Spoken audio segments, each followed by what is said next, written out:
before I go to the battle itself, as you asked about international law, as you yourself made clear, Israel as an occupying power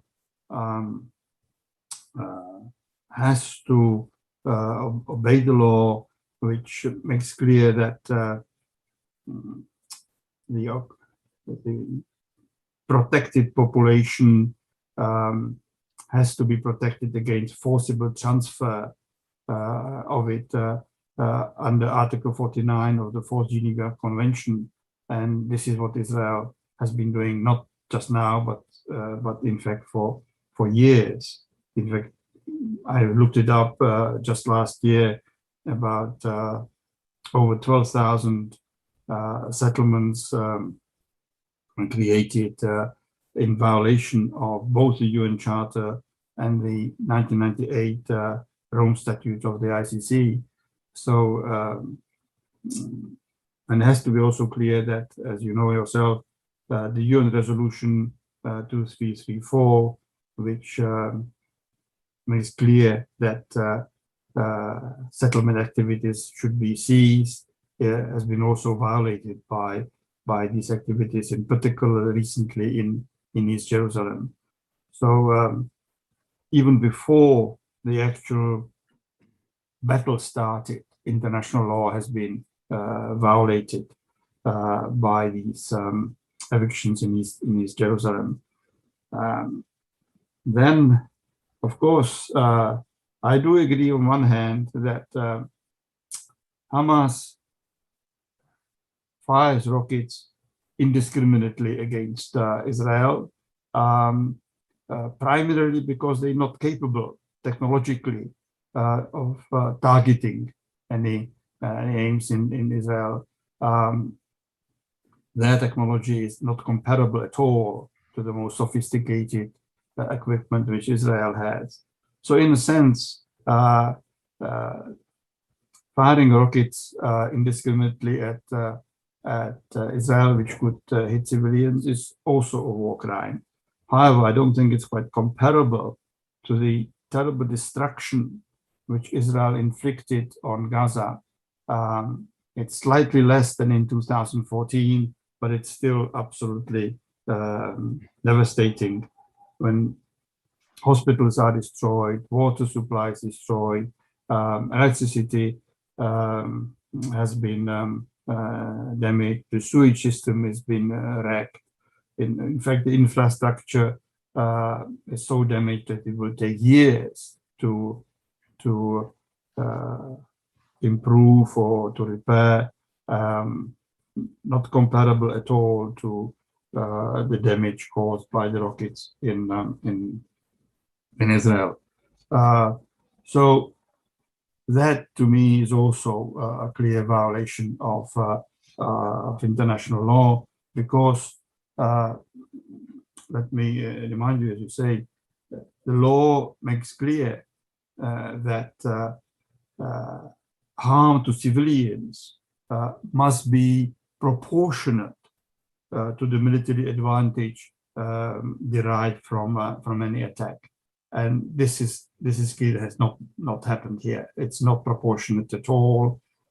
Despite what Israel claims, many buildings, about 1,000 buildings have been destroyed, but many of them cannot be described as military targets at all, including ice cream factory or residential buildings. Some Israeli officials claim that it's a large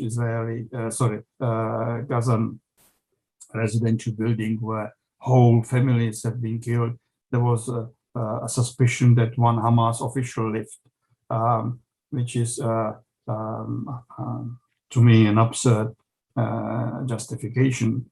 So the harm done to civilians has not been proportionate, and that's another violation of international law. Well, Jan, if I might just come in there, I mean, discuss Gaza in a little bit more detail in a minute, but if I could just return to East Jerusalem and also to the West Bank, where you were talking about the court orders effectively evicting 16 families. I think it's either 6 or 16 families. But the question is, I mean, do you know what legal rights Israeli courts would have in East Jerusalem? I thought that East Jerusalem was officially actually governed separately, supposedly through the United Nations. So it's actually an Israeli court shouldn't really have jurisdiction in East Jerusalem. Well, that is correct. However, Israeli courts ignore that and have been treating East Jerusalem as part of what they would call unified Jerusalem, which they still argue it's their capital, or they would like to treat it as their capital. And in fact, I think it's extraordinary that some states, including member states of the United Nations, have accepted this argument and transferred their embassy from Tel Aviv to Jerusalem, including the United States. And in terms of certain officials, certain offices, even my own country has done that.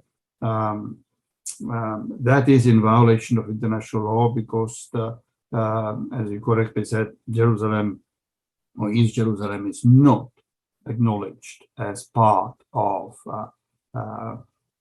Israel. However, the Israeli courts do regularly rule over number of issues in East Jerusalem, including the eviction I mentioned in Sheikh Jarrah, which the Israelis argue is an order from Israeli court. And therefore, they were just implementing by evicting these people from their homes and trying to create way for new Israeli settlers, some of them imported from abroad, that they were simply implementing a court order from Israeli court.